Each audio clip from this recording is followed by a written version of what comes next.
आज नया chapter start करेंगे हम लोग। ठीक।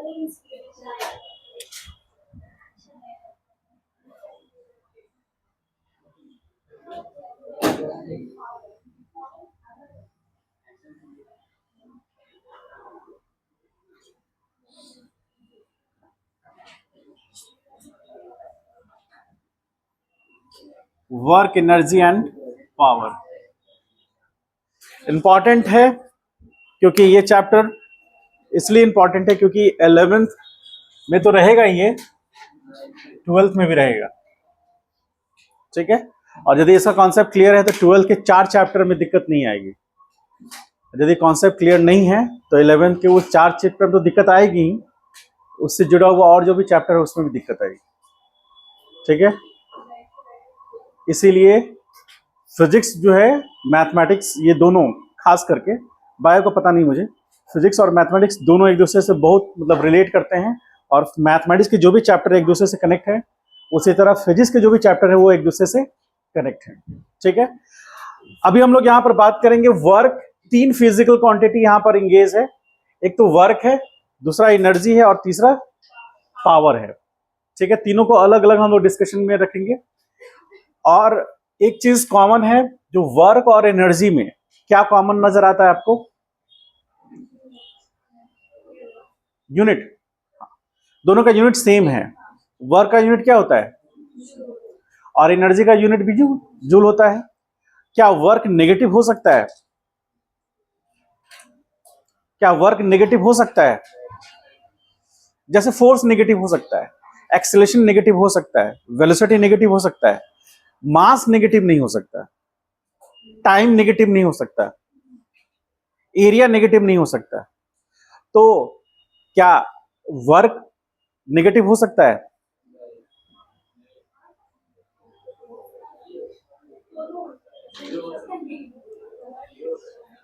कहीं -10 जूल वर्क हुआ आपने सुना है?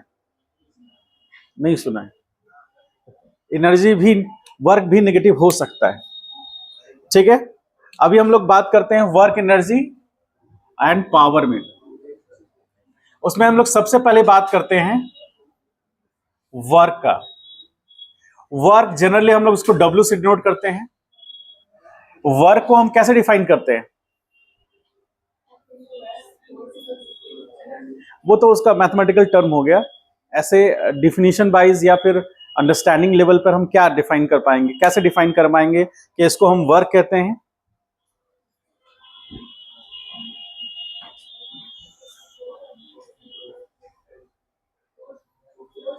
वर्क एग्जिस्टेंस में कब आ सकता है? फोर्स अप्लाइड हो, डिस्प्लेसमेंट हो, कोई जरूरी नहीं है। जैसे फोर्स लगा बॉडी पर पॉजिटिव एक्स में, बॉडी का डिस्प्लेसमेंट पॉजिटिव वाई में हो रहा है, तो उस फोर्स के कारण तो वर्क हुआ ही नहीं। हुआ क्या? नहीं।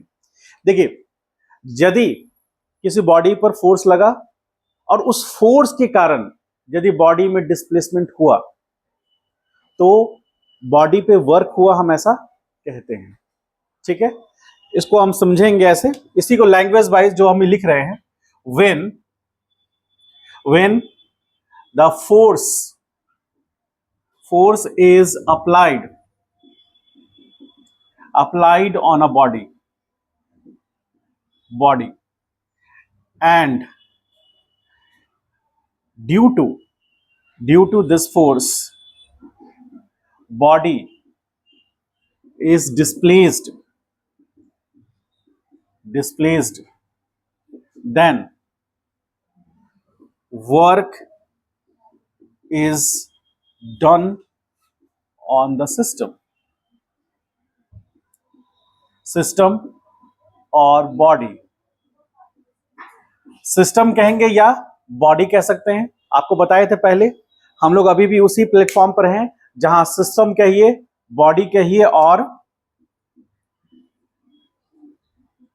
पार्टिकल कहिए, ये तीनों चीजें कह सकते हैं। अब यदि उस बॉडी के कारण वर्क होगा, फोर्स लगा, मतलब उस बॉडी पर फोर्स लगा और उस फोर्स के कारण यदि वर्क हुआ, तो work done by that force कहेंगे हम लोग। ठीक है, आगे जाकर के हम लोग और डिटेल में उसको देखेंगे। तो अभी ये समझिए कि यदि किसी बॉडी पर फोर्स लगा और उस फोर्स के कारण बॉडी में डिस्प्लेसमेंट आया तो हम कहेंगे कि बॉडी पे वर्क हुआ। ठीक है, अब इसको मैथमेटिकली हम लोग कैसे समझते हैं? मैथमेटिकली इसको हम लोग इस तरह से थोड़ा रिलेट करें। जैसे मान लीजिए, सपोज करें कि एक कार है, कार ए पोजीशन पे है, कब? जब t बराबर 0 है। ठीक, कार पर इस डायरेक्शन में फोर्स लगा F अमाउंट का, और उस फोर्स के कारण कार इस पोजीशन पर आया। ये पोजीशन को हमने B कहा, t बराबर t टाइम लगा। मान लेते हैं ये t टाइम 20 सेकेंड था। लेट, तो A पॉइंट से B पॉइंट गया, यहां इसका पोजीशन मान लीजिए x1 इज इक्वल टू 0 और यहां x2 is equal to suppose 10 metre. तो पार्टिकल का पोजीशन चेंज किया उस फोर्स के कारण। यदि हम लोग साइन कन्वेंशन हमेशा जैसे फॉलो करते आए हैं उस तरह से देखें तो x और y, यानी x एक्सिस में फोर्स लगा, बॉडी में डिस्प्लेसमेंट भी x एक्सिस में ही हुआ है। ठीक है, तो फोर्स लगा, बॉडी एक पोजीशन से दूसरे पोजीशन डिस्प्लेस हो गया। तो जो मिनिमम क्राइटेरिया है इसके लिए, when the force is applied on a body due to this force body is displaced, then work is done on the system or body, we can say, हम लोग कह सकते हैं। तो बॉडी का डिस्प्लेसमेंट हुआ, फोर्स लगा। तो अब इसमें जो वर्क कहता है, जैसे यहां से ए पॉइंट से बी पॉइंट चला जाना, सिंपल, तो हम क्या करेंगे, x2 माइनस x1 करेंगे। तो हम यदि बात करें डिस्प्लेसमेंट का, तो डिस्प्लेसमेंट मतलब x2 माइनस x1, तो ये कितना आ गया, 10 माइनस 0 दैट इज 10 मीटर। ठीक है, कोई दिक्कत नहीं, F का भी कुछ मैग्नीट्यूड होगा। लेकिन यदि इसको दो पार्ट में हम डिवाइड करके पढ़ेंगे, यदि A पॉइंट से B पॉइंट के बीच में हम देखें तो डिस्प्लेसमेंट हुआ x2 माइनस x1। लेकिन मान लीजिए, सपोज करें कि ये जो कार है A से B जाने में किसी इस पोजीशन पे रहा होगा, एक पार्टिकल से दिखा रहे हैं उसको, इस पोजीशन पे रहा होगा, और इस पोजीशन पे टाइम t बराबर t0 रहा होगा, या फिर t मान लेते हैं, ये टी टाइम रहा होगा। ठीक है, अब टी टाइम के बाद अब जस्ट थोड़ा सा, मतलब यहां से यहां जाने में dt टाइम लगा, और डिस्प्लेसमेंट कितना हुआ, dx। हमने कार को पार्टिकल की तरह यहां दिखाया है। ठीक है, तो मेरा बात यह है कहने का कि A पॉइंट से B पॉइंट के बीच में कहीं पर एक ऐसा पोजीशन होगा जहां पर वो पार्टिकल या कार इस पोजीशन पे होगा टाइम t में, जो कि t 20 सेकंड से कम होगा। ठीक, तो t टाइम पर वो यहां था, और छोटे से टाइम इंटरवल कितना, dt, तो वो किस पोजीशन पे आ गया, इस पोजीशन पे। तो आप इसको मान लीजिए c और इस पोजीशन को d, तो c से d जाने में टाइम कितना लगा, dt, बहुत छोटा सा इनफाइनाइटेसिमल स्मॉल चेंज नजर आया टाइम में, और उसी के करस्पॉन्डिंग पोजीशन में जो चेंज आया दैट इज dx, c से d जाने में। तो ये जो चेंज है, हम इसमें इसलिए इसको कंसीडर कर रहे हैं, आगे आपको हम मैथमेटिकल फिजिक्स में बताए थे कि छोटे से चेंज को हम क्यों कंसीडर करते हैं, दो रीजन से करते हैं, आगे हम लोग डिस्कस करेंगे उसको। लेकिन आप फिलहाल ये समझिए कि A से B जाने में डिस्प्लेसमेंट x2 माइनस x1 हुआ, लेकिन C से D जाने में डिस्प्लेसमेंट dx हुआ, और ऐसे छोटे छोटे डिस्प्लेसमेंट कवर करके ही ये पार्टिकल A पॉइंट से B पॉइंट पे गया है। ठीक है, और टोटल टाइम उसको 20 सेकेंड लगा, और ये जो dt टाइम है हम मान सकते हैं समझने के लिए 0.0001 सेकेंड लगा होगा।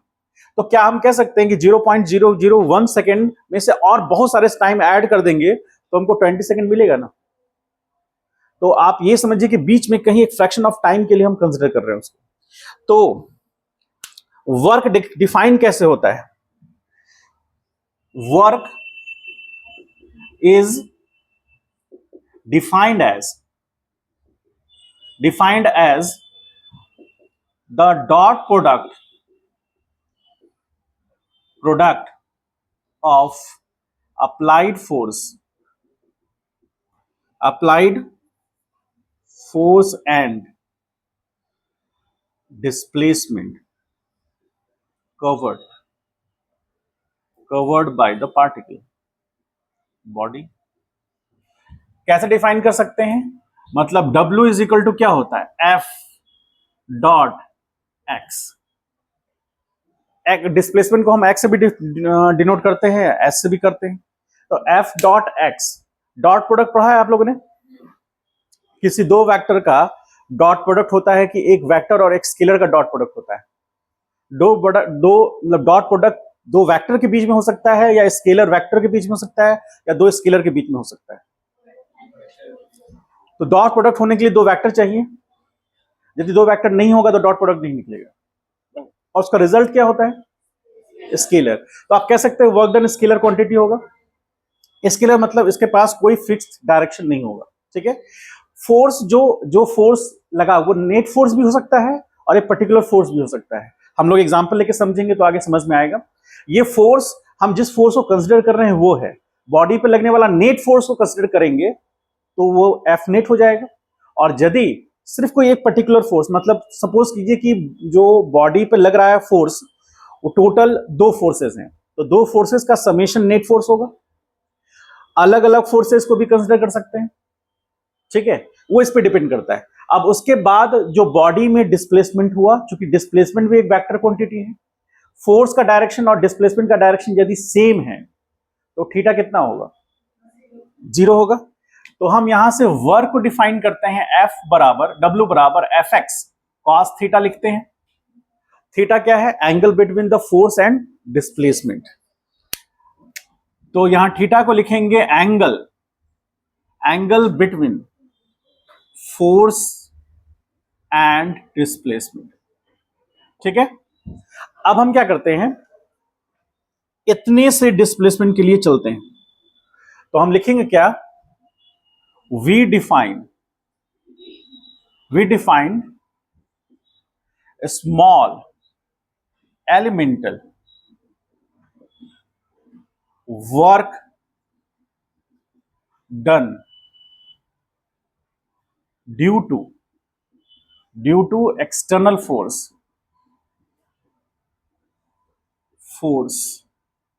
F, and we get dx small elemental displacement corresponding to this force। इतना लैंग्वेज लिखना पड़ेगा, समझ गए। छोटा सा डिस्प्लेसमेंट होगा फोर्स के कारण तो वर्क छोटा सा होगा, और यदि बड़ा डिस्प्लेसमेंट होगा फोर्स के कारण तो वर्क बड़ा मिलेगा, क्योंकि डायरेक्ट रिलेशन है। देखिए, तो हम यदि बात कर रहे हैं स्मॉल एलिमेंटल वर्क डन का, तो वो स्मॉल एलिमेंटल वर्क डन को हम DW से डिनोट करेंगे। DW मतलब infinitely small change in work due to infinitesimally change in position, और वो क्या है, dx। ये सारा चीज हम डिस्कस कर चुके हैं, बता चुके हैं, और वो सारा डिस्कशन इसी दिन के लिए था, ठीक है। तो ध्यान से रिलेट कीजिएगा, नहीं समझ में आएगा तो वो वीडियोस देख लीजिएगा जहां पर हम उस चीज को वहां एक्सप्लेन किए। तो DW is equal to F dx। इसमें और इसमें डिफरेंस समझ पा रहे हैं, ये वाला और इसमें डिफरेंस समझ पा रहे हैं। ये जो डिफाइंड किया गया है वो एक सिग्निफिकेंट डिस्प्लेसमेंट के लिए किया गया है। तो सिग्निफिकेंट डिस्प्लेसमेंट मिलेगा कब, जब वर्क सिग्निफिकेंट होगा, या वर्क जब सिग्निफिकेंट होगा तो सिग्निफिकेंट डिस्प्लेसमेंट मिलेगा। लेकिन यदि इनसिग्निफिकेंट डिस्प्लेसमेंट हुआ है, बहुत छोटा सा डिस्प्लेसमेंट हुआ है, तो उसके करस्पॉन्डिंग जो वर्क मिलेगा वो भी बहुत छोटा सा होगा, इसलिए हम उसको DW से डिनोट किए हैं। तो DW बराबर F डॉट dx, यानी छोटा सा डिस्प्लेसमेंट। अब यहां पर ध्यान से देखिए, यहां पर इन जनरल क्या सिचुएशन आया है कि F भी उधर ही है और डिस्प्लेसमेंट भी उधर ही है, ठीक है। अब इसको हम लिख सकते हैं DW is equal to F dx cos theta. फिर से थीटा क्या है, angle between external force and small displacement, small displacement कितना dx, ठीक। तो अब यहां dw बराबर f dx cos थीटा आया, थीटा कुछ भी हो सकता है। अब ये जो एक्सप्रेशन है, ये दोनों एक्सप्रेशन बहुत इंपॉर्टेंट है, और ये एक्सप्रेशन किसके लिए है? जो बहुत छोटा सा एलिमेंटल चेंज आया है उसके लिए है। अब यहां से हम क्या करेंगे? For complete displacement, complete displacement मतलब पार्टिकल कहां से कहां गया? ए से बी गया, कार जो है वो ए से बी गया ना। तो फॉर कंप्लीट डिस्प्लेसमेंट के लिए D W is equal to F dot, या फिर F dot D X cos theta लिख दे। अब इसको इंटीग्रेट करेंगे, दोनों साइड इंटीग्रेट करेंगे, ध्यान से समझिएगा। कहां से कहां? वर्क ए, जब उसका पोजीशन क्या था? जब यहां पर मान लीजिए पोजीशन ए था, और जब वो ए से बी गया तो यहां पर वर्क कितना होगा, ठीक है। तो यहां से जो हमको ये जो टर्म है, ये टर्म बताएगा एक सिग्निफिकेंट चेंज इन वर्क, और इसको हम क्या लिखेंगे? Delta W is equal to integration D W A to B is equal to F D X cos theta, A से बी। अब इंपॉर्टेंट बात यह है, मतलब ए से बी करेंगे तो चेंज जो हमको आएगा वो सिग्निफिकेंट चेंज होगा वर्क में, जो ए से बी के लिए मिलेगा। तो सी से डी के लिए वर्क था डी डब्ल्यू, ए से बी के लिए वर्क हो जाएगा डेल्टा डब्ल्यू। डेल्टा डब्ल्यू और डी डब्ल्यू में डिफरेंस, दोनों डिफरेंस बताते हैं, लेकिन एक इनसिग्निफिकेंट डिफरेंस है और एक सिग्निफिकेंट डिफरेंस है। ये सिग्निफिकेंट है, ये इनसिग्निफिकेंट है। और आपको बताए थे कि इनसिग्निफिकेंट अमाउंट को ऐड करेंगे या इंटीग्रेट करेंगे तो हमको सिग्निफिकेंट अमाउंट मिलेगा, ठीक है। तो delta W is equal to D W is equal to F D X cos theta. अब इंपॉर्टेंट पॉइंट क्या है यहां पर? यदि जो एक्सटर्नल फोर्स है वो दो तरह का हो सकता है। एक्सटर्नल फोर्स या तो कांस्टेंट हो सकता है या वेरिएबल हो सकता है।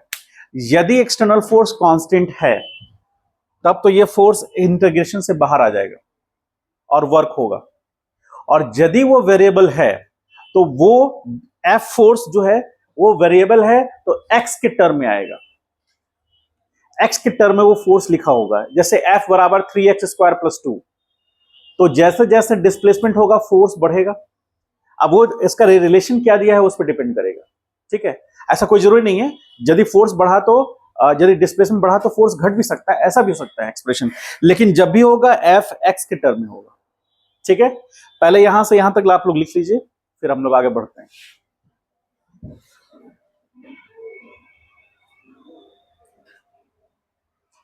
आज सबका कंसंट्रेशन वीक है, क्या चल रहा है? आंख तो बता देता है सब कुछ।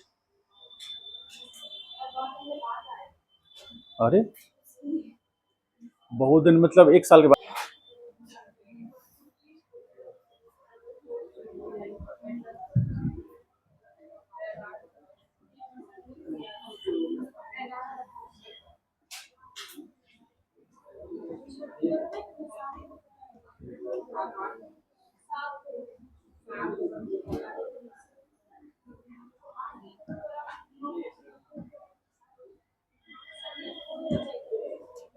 नहीं हुआ अभी तक?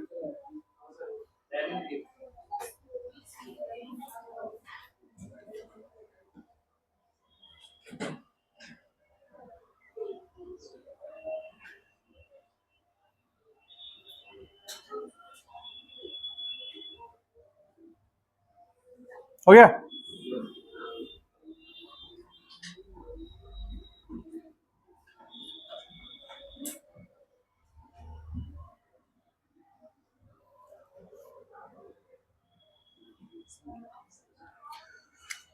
देखिए हमारे पास जो रिजल्ट आया, delta omega is equal to integration D W A to B is equal to integration F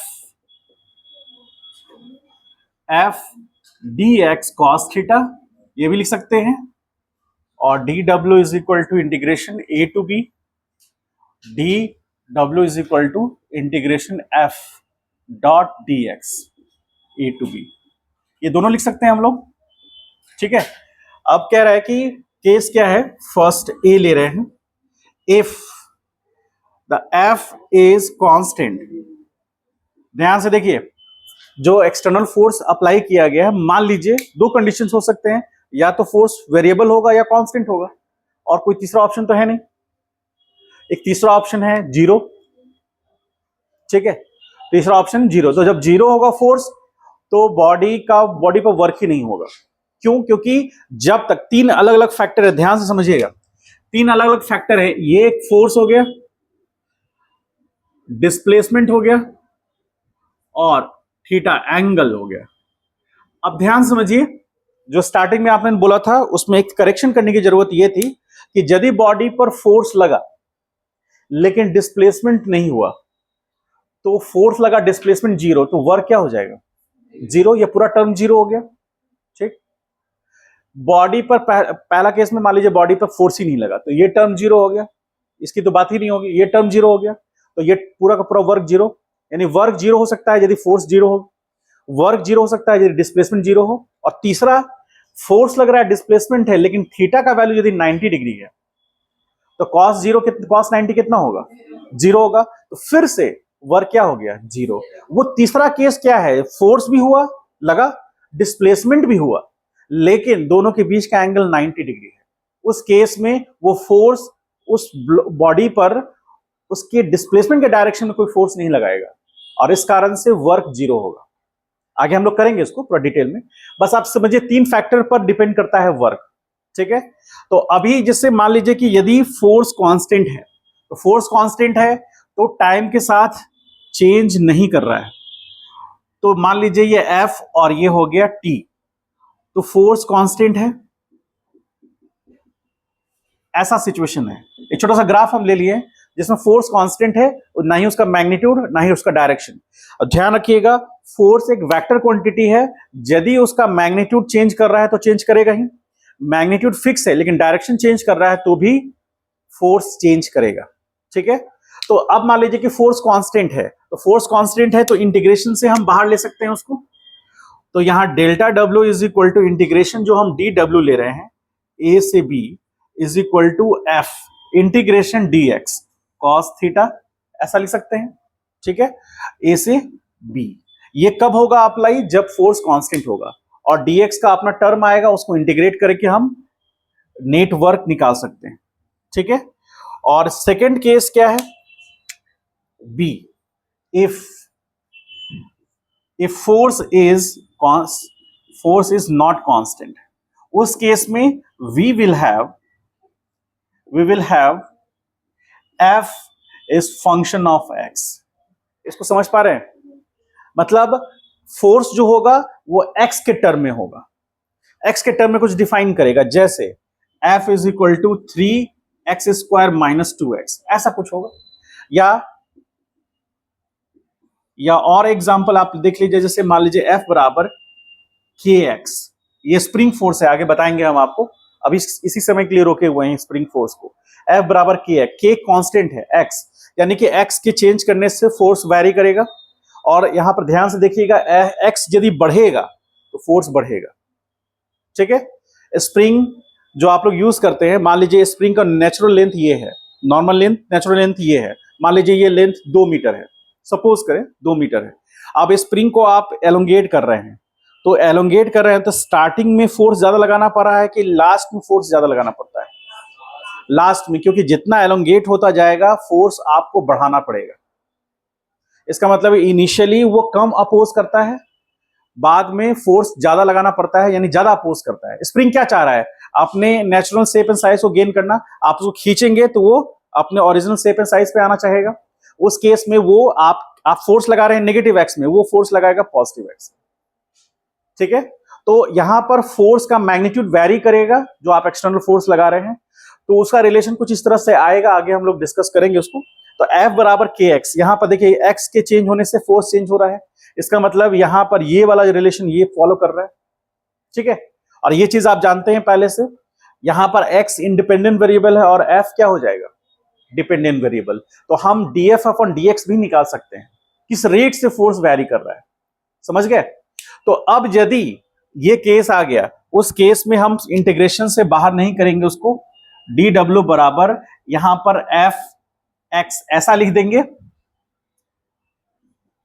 और डी एक्स कॉस थीटा ऐसा लिखेंगे। ये एक्सप्रेशन कब का है?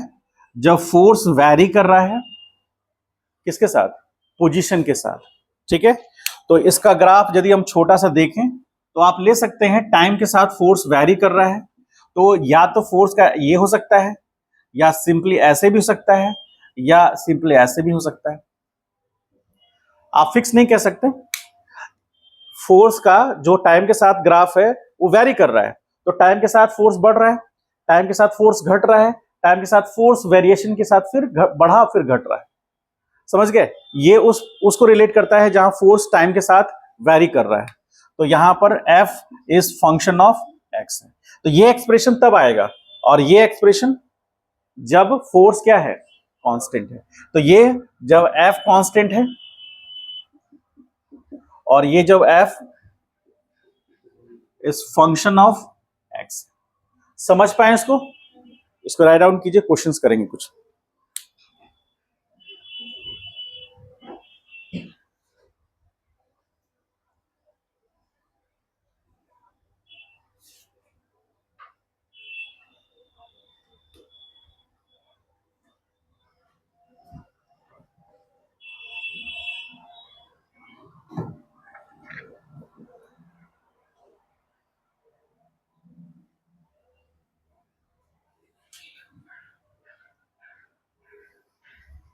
ये ऐसा कर सकते हैं कि सैटरडे को क्लास रखे, मंडे वाला क्लास संडे को कर दे।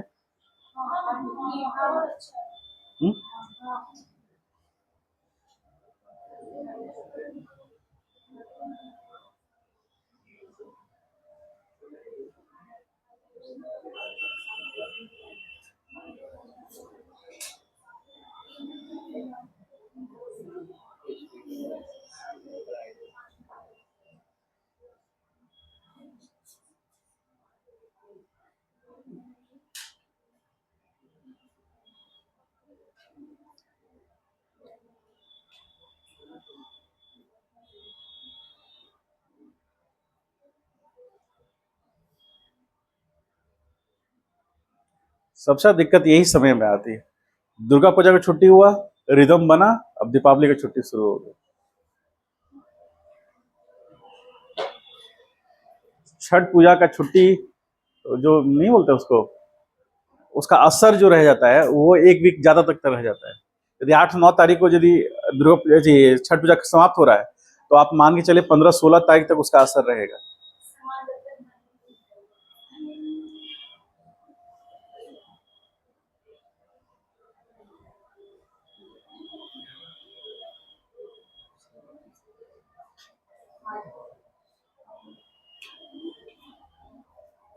चलिए जल्दी फास्ट लिखिए, तो क्वेश्चंस करते हैं कुछ, तब समझ में आएगा अच्छे से। और वो किसका कॉपी है? ओ, कॉपी बंद नहीं किया है, जल्दबाजी में था।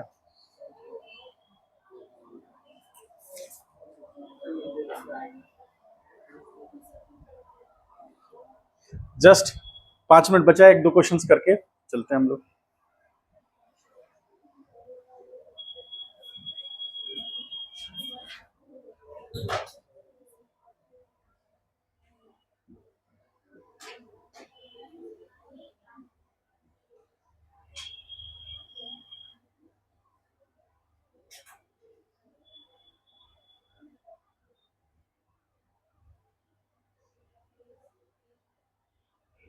वो क्लासरूम ज्यादा ठीक है कि यही ज्यादा ठीक है?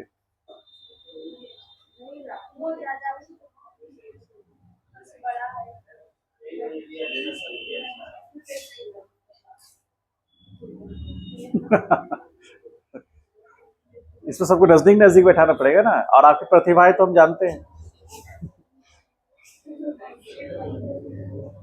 पता है, आपके आगे वाला जो ऑप्शन गलत किया है वही ऑप्शन आप भी गलत किए हैं।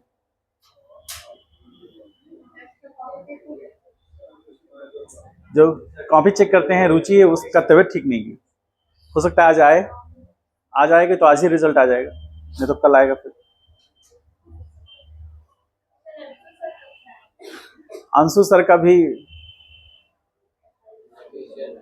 घर पे ही आराम कर रहे हैं।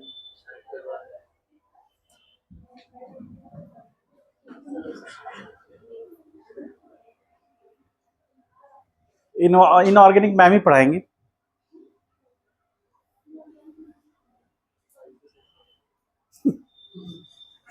हम समझ रहे हैं, मैम उतना हंसी मजाक करती नहीं है।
चलो आप सीधा हो जाते हो, देखो चलो।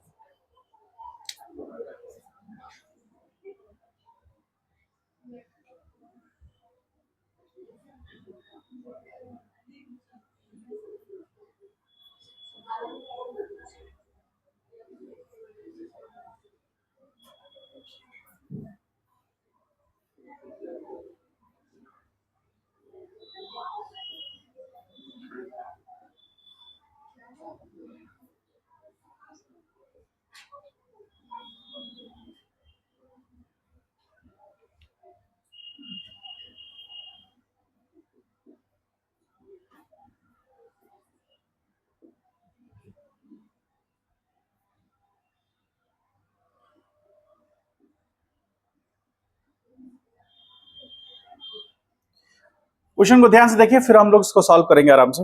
देखिए, एक बॉडी है ब्लॉक, जिसका मास कितना है 4 kg है, ठीक है। जी का वैल्यू, और रुक जाओ अभी, मेरा जीवन का एक ही लक्ष्य है, छाप देना। तुम कुछ भी लिखो, मैं गधा हूं, छाप दोगे? आप लोग लिख के तो देखिए सर, मैं की जगह यू कर देंगे।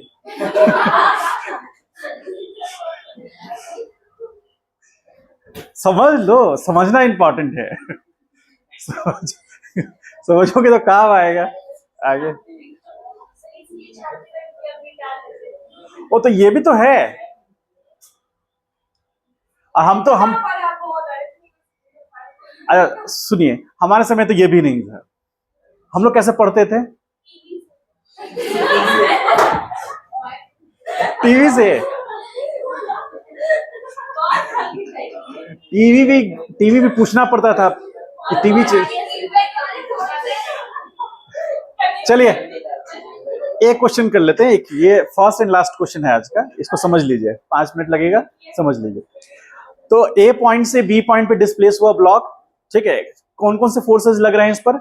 2 फोर्सेस तो हम लोग देख पा रहे हैं, इसके अलावा 2 फोर्स और हैं। एक तो mg लगेगा, एक नॉर्मल लगेगा। ऑब्वियसली वाई एक्सिस में हम नॉर्मल फोर्स निकाल लेंगे, यदि वाई एक्सिस के फोर्सेस को बैलेंस कर लेंगे तो नॉर्मल निकल जाएगा, ठीक है। तो अब हमको ये सोचना है कि यहां से यहां डिस्प्लेस हुआ, तो बॉडी पर यदि पॉजिटिव एक्स में डिस्प्लेस हुआ है तो नेट फोर्स या तो पॉजिटिव एक्स में हो सकता है या तो नेगेटिव एक्स में हो सकता है, वो हमको देखना है। साथ ही साथ ये देखना है कि यदि मान लीजिए इस पर्टिकुलर फोर्स के कारण हमको वर्क देखना हो या इस पर्टिकुलर फोर्स के कारण वर्क देखना हो, सिर्फ उसके कारण, तो क्या होगा, ठीक है। तो अभी हम लोग देख रहे हैं, सबसे पहले इसका एबीडी बनाएंगे। एबीडी बनाना इसलिए जरूरी है क्योंकि बॉडी पर नेट फोर्सेस लगना या फिर फोर्सेस का एनालिसिस होना जरूरी है, क्योंकि वर्क फोर्स के कारण ही निकलेगा, ठीक है। तो अभी डाउनवर्ड डायरेक्शन में क्या दिखेगा आपको? mg दिखेगा, तो 4 into 10 that is equal to 40 newton, ये तो क्लियर है, ठीक है। अब इसका x कंपोनेंट लेंगे तो 20 cos 37, तो 20 cos 37 कितना होगा? 3/37 है ना, तो 3/5 होगा। तो ये हो गया 4 टाइम्स में कितना आ गया? 12 न्यूटन होगा ना। cos 37, अच्छा तो ये 4 हो गया तो 16 आ जाएगा, 4/5 ही होगा, ठीक है ठीक है। अब देखिए यहां पर 16 न्यूटन हो गया और इसका एक y कंपोनेंट इधर आएगा, तो y कंपोनेंट यानी कि 20 साइन 37 और ये कितना होगा 20 साइन 37 यानी कि 3/5, ये 4 टाइम्स यानी कि 12 न्यूटन आया, ठीक है। ये रिजॉल्व हो गया, ये तो नेगेटिव एक्स में है ही, कोई इशू नहीं है। एक नॉर्मल फोर्स आएगा n, तो हम लिख सकते हैं कि summation of all forces acting in Y direction क्या होना चाहिए, 0 होना चाहिए, कि बॉडी डिस्प्लेस हुआ ही नहीं वाई एक्सेस में। तो वाई एक्सेस में तो यहां पर आ गया +12 plus n -4 0 is equal to 0, तो n इज इक्वल टू कितना हो गया 40 - 12 दैट इज इक्वल टू कितना 28 न्यूटन। नॉर्मल निकल गया, नॉर्मल ऊपर और एक कंपोनेंट ऊपर, इस डायरेक्शन में आ गया हमारा mg, एक एक्स एक्सिस में और एक वाई एक्सिस में, नेगेटिव एक्स एक्सिस में। अब हमको निकालना है एफ नेट किस डायरेक्शन में, अलोंग एक्स एक्सिस, तो F net along X axis निकालेंगे तो वो कितना हो रहा है +16 - 10 that is equal to 6 newton, और किस डायरेक्शन में, पॉजिटिव एक्स में। ये नेट फोर्स है, तो वर्क अलोंग एक्स एक्सिस, ठीक है, और किसी अलोंग होगा ही नहीं क्योंकि डिस्प्लेसमेंट जिधर हो रहा है उसी के अलोंग देखेंगे। वर्क अलोंग एक्स एक्सिस, तो W is equal to F X into X, ऐसा लिखेंगे, मतलब एक्स एक्सिस में लगने वाला फोर्स और उसके अलोंग डिस्प्लेसमेंट। तो एक्स एक्सिस में लगने वाला फोर्स कितना है 6 है, पहले तो लिख ले एफ एक्स कॉस थीटा, ठीक है। अब हमको दो चीजों पे ध्यान देना है, क्या यहां पर फोर्स कांस्टेंट है या वेरिएबल है, जो नेट फोर्स कांस्टेंट है या वेरिएबल है, कांस्टेंट है, तो कांस्टेंट है तो एज इट इज यहां पर ये एफ हो गया, ठीक। अब यहां पर एक्स की जगह एक्स टोटल कितना आया है, एक्स कितना है टोटल 20, और थीटा, यदि हम पॉजिटिव एक्स में डिस्प्लेसमेंट देख रहे हैं और पॉजिटिव एक्स में ही फोर्स लग रहा है, तो इनके बीच का एंगल क्या हुआ, तो यहां जो F बराबर 6 न्यूटन लग रहा है और बॉडी का डिस्प्लेसमेंट भी कितना हुआ है 20 मीटर, 20 मीटर एक्स में, तो यहां पर cos 0 होगा, तो यहां पर 6 into 20 into cos 0 that is equal to कितना 120, और ये हो जाएगा जूल, तो वर्क आया, यानी कि नेट वर्क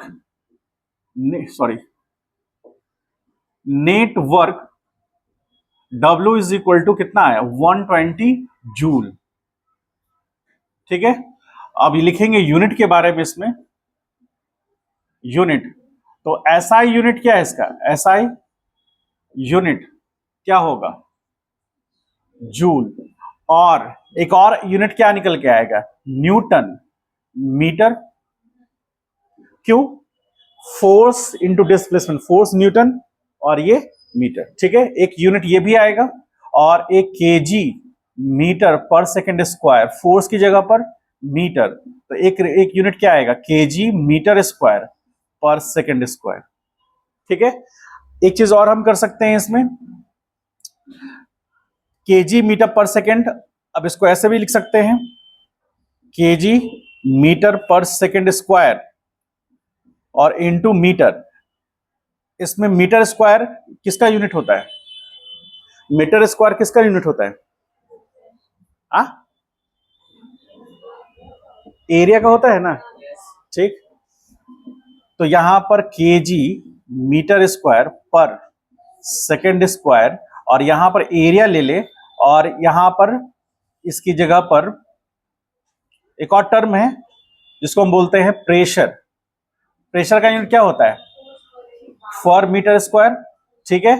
तो फोर्स यहां पर इस तरह से लिख सकते हैं, इसको इस तरह अरेंज करके, प्रेशर के टर्म में कैसे लिखेंगे केजी मीटर पर सेकंड स्क्वायर इंटू मीटर, और यहां मीटर बाय मीटर कर देते हैं, तो क्या आ जाएगा केजी मीटर पर सेकंड स्क्वायर, और यहां मीटर स्क्वायर बाय मीटर, इसको क्या लिख सकते हैं बोलिए, या इसको इस तरह से अरेंज करके लिख सकते हैं मीटर, और यहां मीटर स्क्वायर लिख सकते हैं इंटू मीटर, तो यहां क्या आ जाएगा, इसको क्या बोलेंगे न्यूटन मीटर पर, यहां क्या आ जाएगा एरिया और यहां मीटर। तो इसको इस तरह से अभी रहने दीजिए, जब जरूरत पड़ेगी उसको कर लेंगे, उसको यहां रहने दीजिए। इसको एक रिलेशन निकालना चाह रहे थे, याद नहीं आया। तो यहां पर केजी मीटर स्क्वायर पर सेकेंड स्क्वायर, और ये पूरा का पूरा टर्म, ये पूरा का पूरा टर्म, ये भी एक यूनिट होगा, होगा ना। ये जो यूनिट है बहुत सारे जगह पर आपको मिलेगा, केजी मीटर स्क्वायर पर सेकेंड स्क्वायर, ठीक है। ये यूनिट बहुत सारी जगह पर मिलेगा आपको। अब आपको ये समझना है कि ऐसा यूनिट जूल में रख रहे हैं, न्यूटन मीटर भी रखते हैं, और ये वाला टर्म जो लास्ट आया है ये भी रखते हैं, ठीक है। और एक एक यूनिट होता है कैलोरी, कैलोरी वो भी यूनिट होता है एनर्जी का। तो जब हम एनर्जी में डिस्कशन करेंगे तो उसको अच्छे से डिस्कशन करेंगे, ठीक है। इसको लिख लीजिए पूरा कंप्लीट।